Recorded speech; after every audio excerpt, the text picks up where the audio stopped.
Si vous croyez que vos pensées et vos sentiments ont un effet sur votre vie, et que vous vivez dans le manque chaque jour en attendant que ça arrive, vous êtes séparé de l'expérience, n'est-ce pas? Vous pensez à la signature émotionnelle de la gratitude. Je suis le docteur Joe Dispenza. Je vais animer cette conférence. Commençons. Il faudrait que vous sortiez de la physique classique du monde newtonien, où nous vivons dans ce royaume de la réalité tridimensionnelle que nous expérimentons avec nos sens. Tout est hauteur, profondeur et largeur. Nous nous concentrons sur le monde matériel. Nous naviguons de cette façon. Ce royaume a une quantité infinie d'espace. L'espace est éternel et nous faisons l'expérience du temps en nous déplaçant dans l'espace. Nous nous déplaçons à partir d'un point de conscience. Je me trouve ici. La porte est là-bas. C'est un autre point de conscience.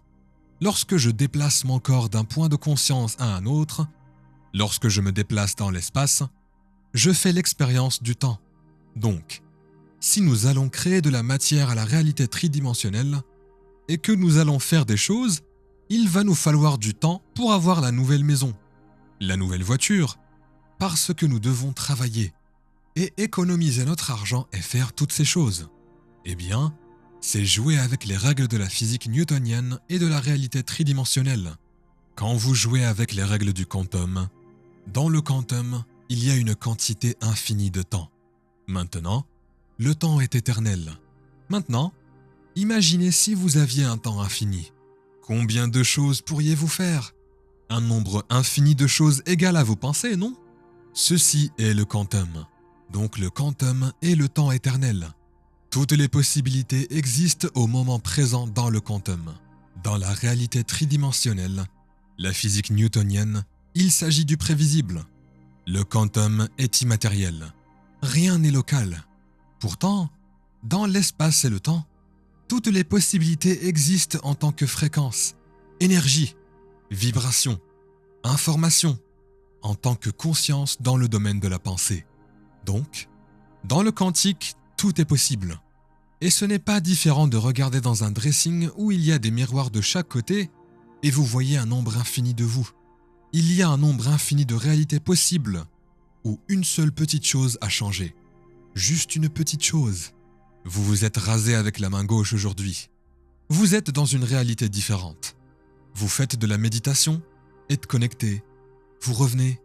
Vous venez de sortir de cette loge. Et maintenant, vous êtes dans une loge qui ressemble à celle-là. Mais quelque chose est différent. Votre femme est toujours la même. Tout le monde a l'air pareil. Mais tout d'un coup, voilà ce coup de fil. Voilà cet email. Voilà l'opportunité. Maintenant, je suis dans une toute nouvelle dimension, non? Donc, dans ce royaume quantique, parce qu'il n'est pas local, nous devons créer, non pas avec notre corps. Nous devons nous dissocier de nos corps. Nous ne pouvons pas entrer dans le champ quantique en tant que quelqu'un. Nous devons entrer en tant que personne.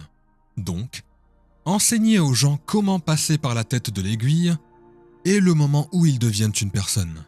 Personne, rien, nulle part, pas de temps. C'est le moment de leur pure conscience. Enseigner aux gens comment créer à partir du champ plutôt que de la matière m'a mis de nombreuses années. Mais maintenant, les gens qui le font voient ce genre de changement instantané se produire. Parce que lorsqu'ils commencent à changer, leur énergie et tous les potentiels dans le champ quantique existent en tant que potentiel électromagnétique. Les pensées sont la charge électrique et les sentiments sont la charge magnétique. Selon vos pensées et la façon dont vous vous sentez, vous diffusez des informations sur une base quotidienne.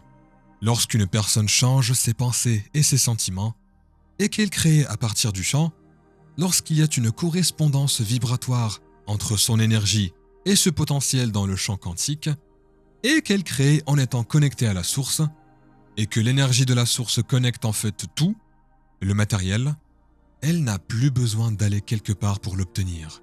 En fait, maintenant ils vont effondrer le temps et l'espace où l'expérience va être attirée vers eux. Maintenant ils sont l'aimant. C'est à ce moment qu'ils commencent à attirer les expériences vers eux. Ils ne vont plus aller nulle part pour les obtenir. Maintenant, ce sont les expériences qui viennent à eux. C'est là que ça devient amusant.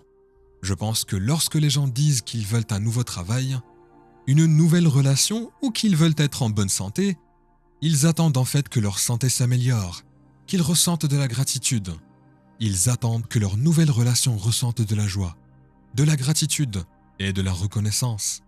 Ils attendent que leur nouvelle carrière arrive. Une fois que cela se produit, alors ils célèbrent et ressentent de la gratitude. Si vous croyez que vos pensées et vos sentiments produisent un effet dans votre vie et que vous vivez dans le manque chaque jour en attendant que cela se produise, vous êtes séparé de l'expérience, n'est-ce pas? Donc, si vous pensez à la signature émotionnelle de la gratitude, lorsque vous recevez quelque chose que vous aimez, qui est agréable, vous venez d'obtenir ou de recevoir quelque chose qui est agréable, quelque chose vient de vous arriver ou quelque chose vous arrive que vous aimez, vous dites merci. Vous ressentez de la gratitude. La signature émotionnelle de la gratitude est donc que quelque chose s'est déjà produit. Et c'est l'état parfait absolu de recevoir. C'est l'état absolu de mise sous séquestre. Voici un exemple. Une personne reçoit un diagnostic de maladie, comme un cancer. Dès qu'elle entend ce mot, elle a peur. Elle ressent un changement dans son état interne et prête attention aux paroles du médecin. Il photographie mentalement ce moment et crée ce souvenir, se rappelle du moment où le docteur a annoncé cela. À présent, ils ont peur. Ils ont peur et vont penser positivement ou disent qu'ils vont combattre cette maladie.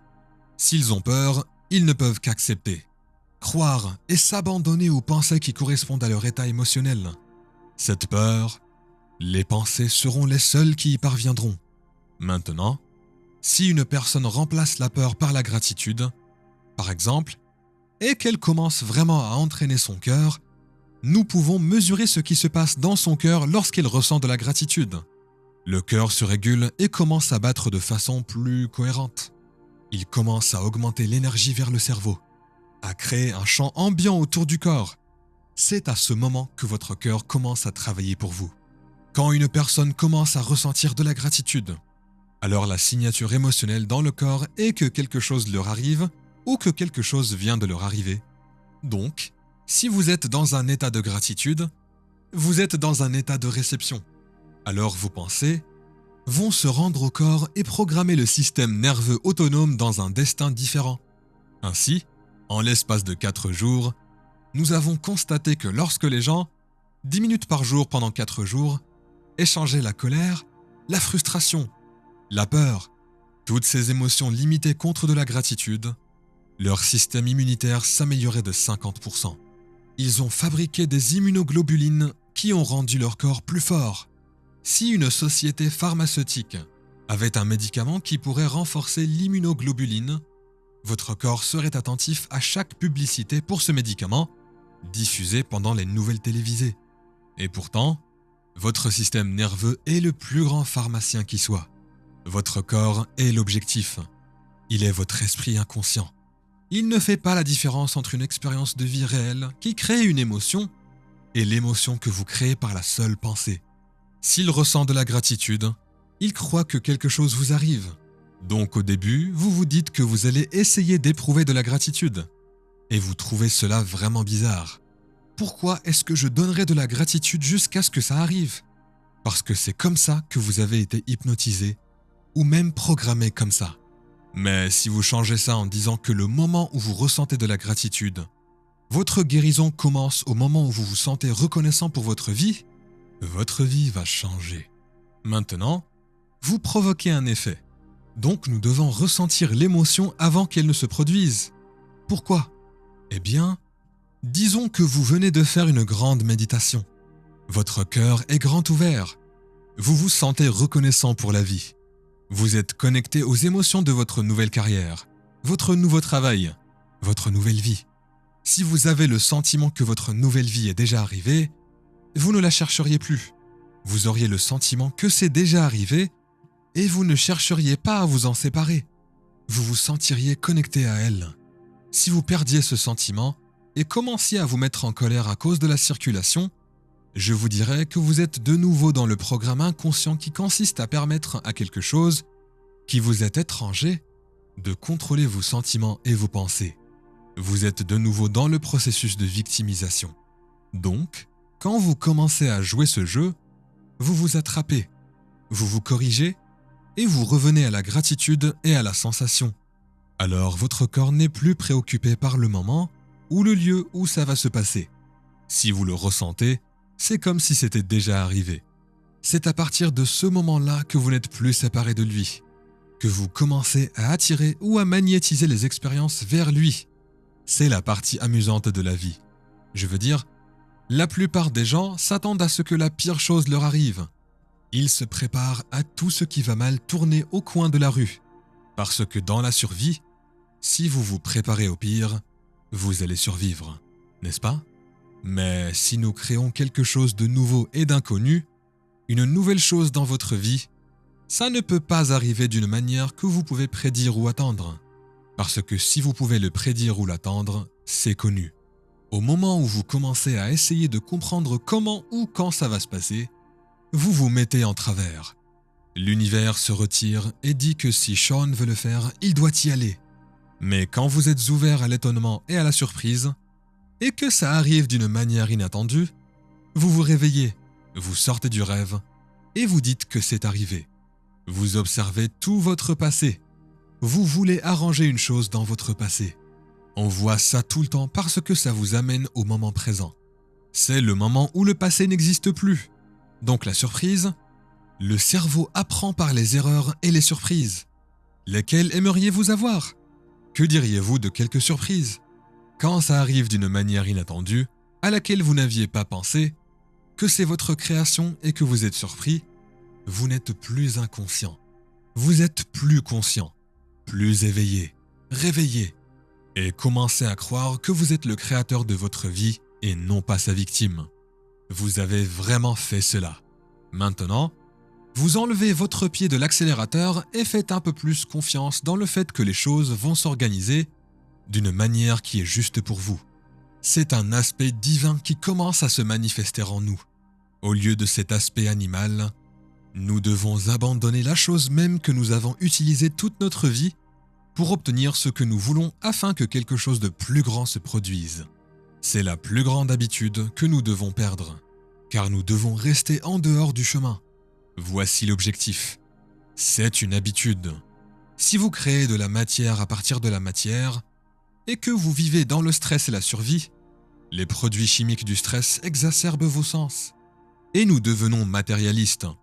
Ainsi, lorsque nous n'essayons pas de changer la matière, nous essayons toujours de forcer le résultat, de le contrôler, de le prédire.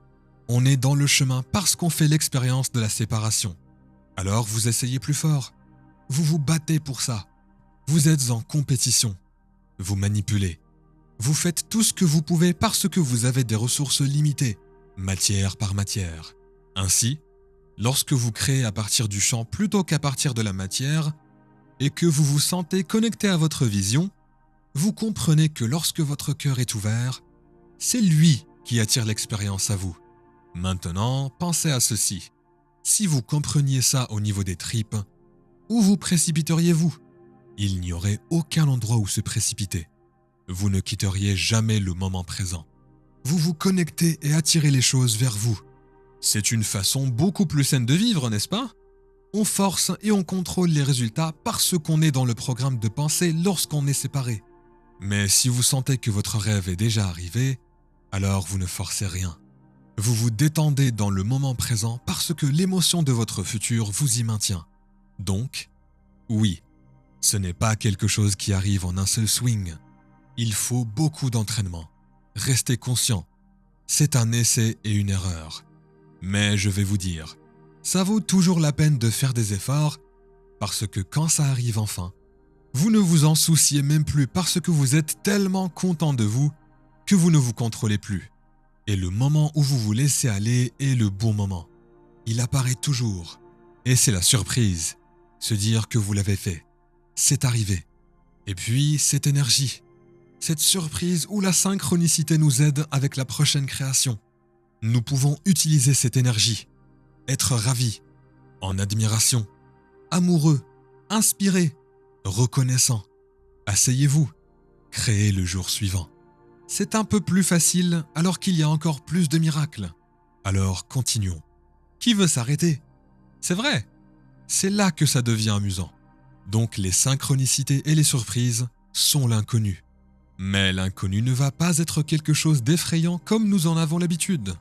Ce sera quelque chose de palpitant, de vraiment extatique, quelque chose qui va nous réveiller. C'est ce que nous voulons. Apprendre au cerveau à être plus influençable. La science de cette formule dont nous parlons et de la combinaison de la cohérence du cerveau et de la cohérence du cœur consiste à vous brancher sur un champ d'information.